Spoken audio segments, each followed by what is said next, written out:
Hello, I'm Jan. I'm retired, and since I've retired I've inadvertently taken up a hobby which is crow watching.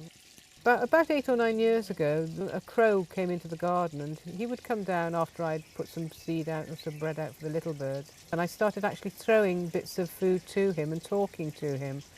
And being a crow, he wasn't too keen on coming too close to me. But over the years, I've enticed him, and now he brings the wife.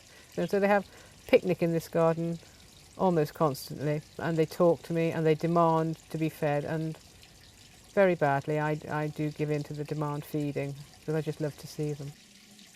I have a pond and I have a couple of fish in there. I used to have 12, but the heron was very naughty and took most of them.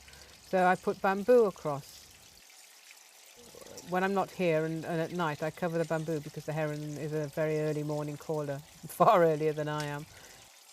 And the crows, when I feed the fish, the crow will walk across, or tightrope walk across the bamboo to get the fish food out.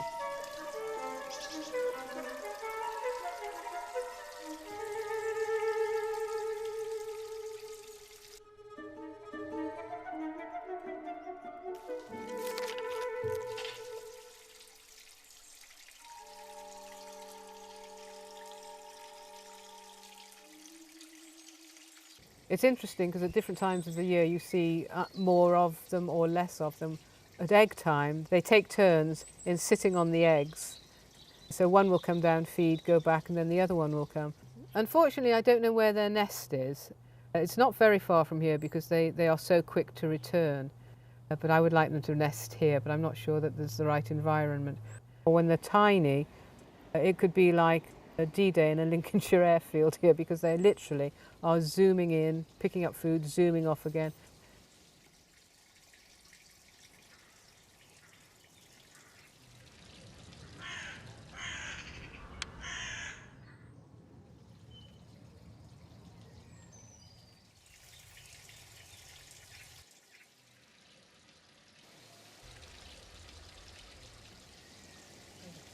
If I throw them a chicken bone, they'll drop it into the bird bath and wash it, and they'll eat it while it's in the bath. I don't know whether that's to get rid of salt or because that's what they do, but that's what they do.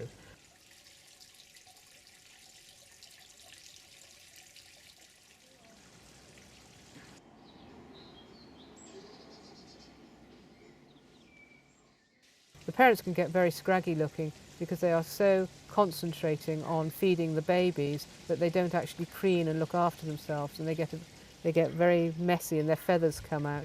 But once the babes are self-sufficient, they start to smarten up and get their glad rags on again for the winter.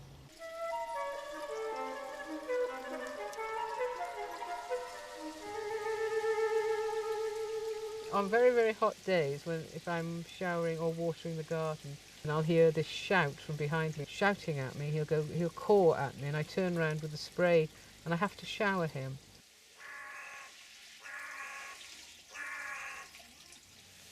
What?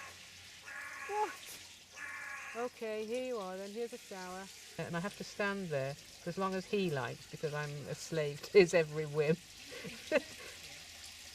Right, how's that? Oh, I'm getting drenched. I don't know about you. He is very funny. He will interact with you if you talk to him. I initiated a "where are you" sort of, like you talk to a dog or a cat. But he responds to that and he looks at you as if this woman's crazy, but she feeds me. I know farmers hate them, and in the old Wild West or something they used to hang dead crows to keep the spirits away.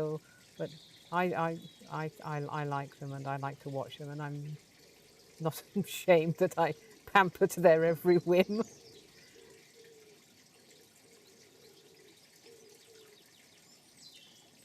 Hand feeding and a nest in the garden would be the ultimate.